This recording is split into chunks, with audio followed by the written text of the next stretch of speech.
15 شعبان کا روزہ تو کسی صحیح حدیث سے ثابت نہیں ہے، اس لیے اس کو تو چھوڑ دینا چاہیے اس کو، اور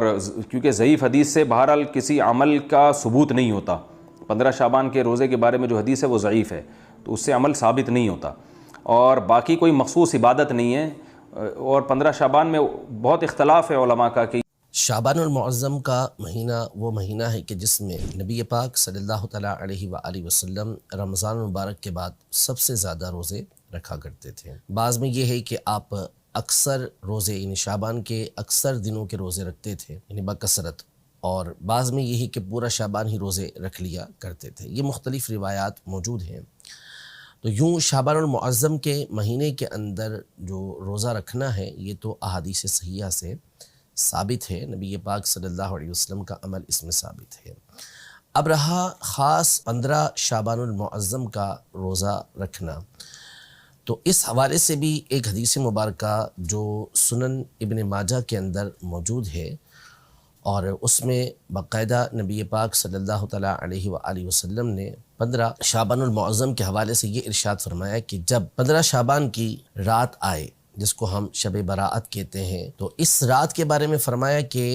قوموا لیلہا، اس کی رات کو قیام کرو، یعنی رات عبادت کرو، اور صوموا نہارہا، اور اس کے دن میں روزہ رکھو۔ تو خاص اس دن کے حوالے سے نبی پاک صلی اللہ علیہ وسلم نے روزہ رکھنے کا حکم ارشاد فرمایا۔ اگرچہ کہ سند کے اعتبار سے اس حدیث پر کلام کیا گیا ہے، ایسے ضعیف کہا گیا ہے، لیکن جس طرح اصول محدثین کی روشنی میں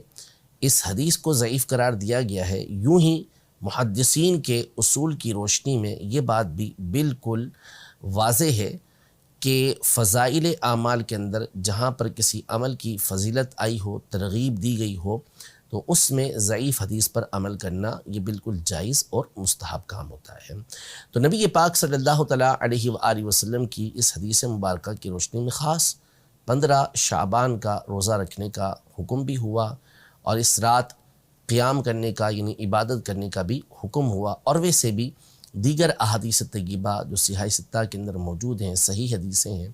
اس میں یہ مذکور ہے کہ نبی پاک صلی اللہ تعالیٰ علیہ وآلہ وسلم شعبان کے اکثر دنوں کے روزے رکھا کرتے تھے۔ اور جب آپ سے اس بارے میں پوچھا گیا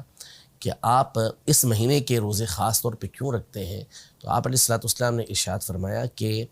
اس مہینے میں اعمال اللہ کی بارگاہ کے اندر پیش کیے جاتے ہیں، اور میں چاہتا ہوں کہ جب میرا عمل اللہ کی بارگاہ میں پیش ہو تو میں روزے سے ہوں۔ تو ظاہر ہے کہ 15 شعبان تو بالخصوص وہ رات ہے جس کے بارے میں اقوال موجود ہیں کہ اس رات